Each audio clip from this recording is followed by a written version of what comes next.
जमा करके उसको उसकी बोटी बोटी करवा देते, उनकी कीमा कीमा करवा देते। लेकिन अल्लाह के रसूल सल्लल्लाहु अलैहि वसल्लम ने ऐसा नहीं किया। आपने उसे प्यार के साथ कहा, मेरे भाई जाओ, हमने तुम्हें माफ़ कर दिया, जाओ, तुम्हारी बीवी तुम्हारी इंतज़ार कर रही होगी, तेरे बच्चे तुम्हारे इंतज़ार कर रहे होंगे, तेरे माँ बाप तुम्हारे इंतज़ार कर रहे होंगे, चले जाओ, हम तुम्हें कत्ल नहीं करेंगे, हम तुम्हें मारेंगे नहीं। वो इस्लाम को टेररिज्म से जोड़ने वालों, इस्लाम को दहशतगर्द से जोड़ने वालों, इस्लाम को आतंकवाद करता कहने वालों, गौर से सुनो और कान के पर्दे खोल कर सुनो। रहमतुल आलमीन की रहमत को यह गवारा नहीं हुआ कि आपने उसके तलवार से, अपनी तलवार से उस काफिर उस मुशरिक का गर्दन मार दे। आपने माफ कर दिया। वो काफिर, वो दहरिया अल्लाह के रसूल सल्लल्लाहु अलैहि वसल्लम का आला अखलाक, आला किरदार देखकर कहता है, अल्लाह के रसूल आप अपना हाथ बढ़ाइए, मुझे भी इस्लाम से जोड़ लीजिए। अल्लाह के रसूल सल्लल्लाहु अलैहि वसल्लम ने अपना हाथ बढ़ाया, वो काफिर भी अपना हाथ बढ़ाया और आपके हाथ पर हाथ रखकर बैत किया, अशहदु अल्ला इलाहा इल्लल्लाह व अशहदु अन्ना मुहम्मद अब्दुहु व रसूलुहु। वो कलमा पढ़कर के इस्लाम ले आता है, इस्लाम के दायरे में आ जाता है, इस्लाम एक्सेप्ट कर लेता है, कबूल कर लेता है, स्वीकार कर लेता है। मेरे भाइयों, मुझे एक ही मैसेज तुम्हें देना है, एक ही संदेश देना है कि जो नबी हमारे घरों के अंदर मौजूद है, वही नबी तुम्हारी किताबों के अंदर भी मौजूद है। उस नबी की प्रतीक्षा कर रहे हो कि हमारा नबी आएगा, कलयुग में नबी आएगा। और तुम 4 युग बताते हो। हिंदू धर्म के अंदर 4 युग होते हैं, 4 युग, सतयुग, त्रेता युग, द्वापर युग और कलयुग। सतयुग का माना यह होता है कि हमेशा से लोग अल्लाह रब्बुल आलमीन पर ईमान रखते थे, इसको कहते हैं सतयुग।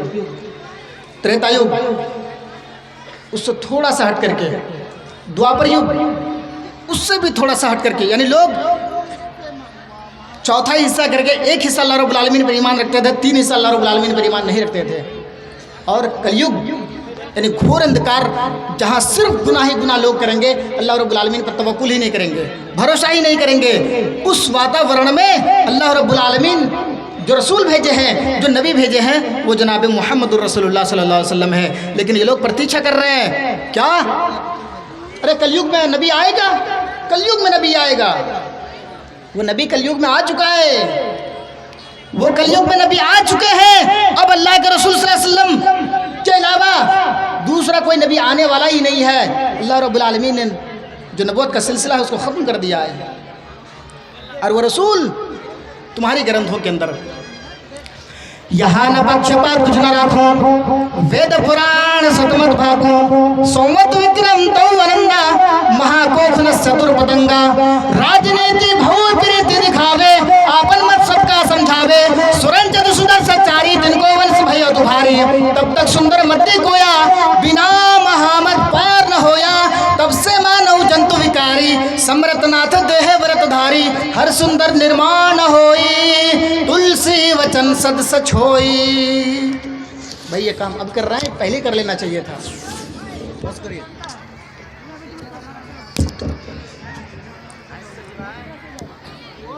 तो मेरे भाइयों, मैं कह ही रहा था कि हिंदू धर्म के अंदर वही नबी जो हमारे घरों के अंदर मौजूद है, हम जिसे मान रहे हैं, हिंदू धर्म के अंदर भी वही नबी आ चुके हैं। एक पंडित उस वक्त तक मरता नहीं है जब तक कि अपने बेटे के कानों में मुंह लगा करके यानी कहीं नहीं कह देता है, आए मेरे बेटे, ला इलाहा हरणे पापन इल्ला लिबा परम पिदम, तू जो चाहिन स्वर्ग तो जपे नामे मोहम्मदम। आए मेरे बेटे, दुनिया में पेट पालने के लिए, यानी जब तुम बूढ़े हो जाओगे, बूढ़ा होने से पहले ये मंत्र किसी के सामने जाहिर मत करना, ये मंत्र किसी को बताना नहीं, वरना तुम्हारी दुकानें बंद हो जाएंगी, तेरे पेट के तोंदे बोटी नहीं भरेगा। आए मेरे बेटे, इस मंत्र को किसी के सामने जाहिर मत करना। आए मेरे बेटे, अगर तुम जन्नत चाहते हो, पैराडाइज में जाना चाहते हो, स्वर्ग में जाना चाहते हो, तो जपे नाम मोहम्मद का नाम जपने वाला बन जा। आए मेरे बेटे, इससे पहले इस मंत्र को किसी के सामने जाहिर मत करना।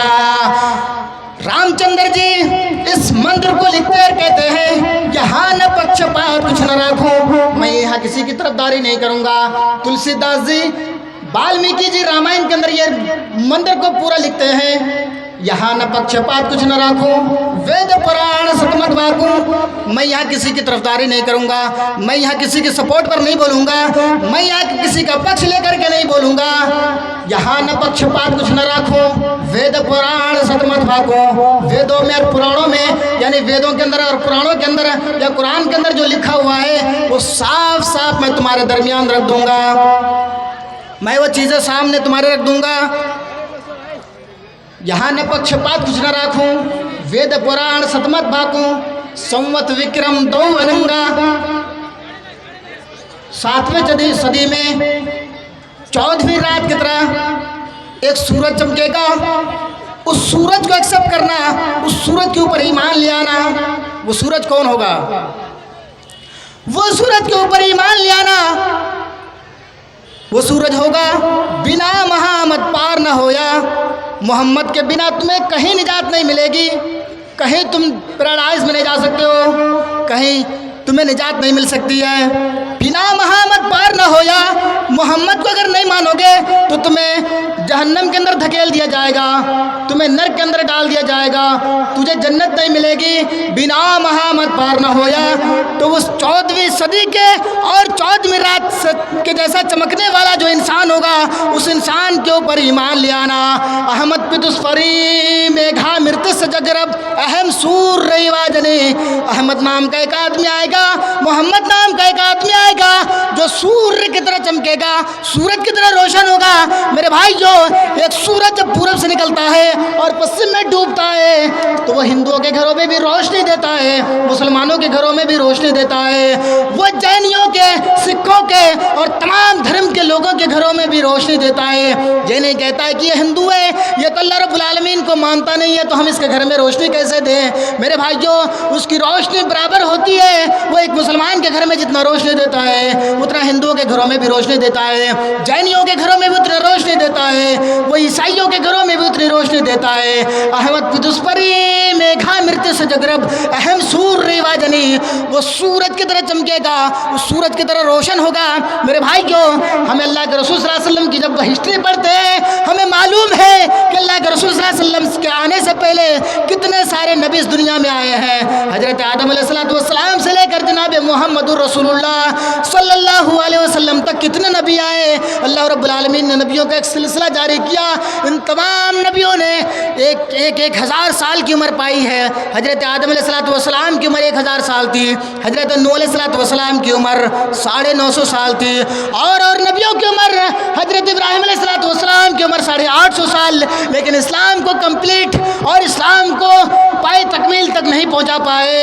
मेरे भाइयों, अल्लाह के रसूल सल्लल्लाहु अलैहि वसल्लम की 63 साल की ज़िंदगी में इस्लाम हम तक पहुंच चुका है। इसीलिए वेद व्यास जी ने कहा है, नरासन जन्मम भवति नाभि कमलन मोहम्मद पिदुस्फरी मेघा मृत्यु से जगरब। मोहम्मद नाम का एक आदमी आएगा, अहमद नाम का एक आदमी आएगा जो सूर्य की तरह चमकेगा, सूरज की तरह रोशन होगा, और वो सूरज की तरह रोशन होकर के इस्लाम हम तक पहुंचाएगा।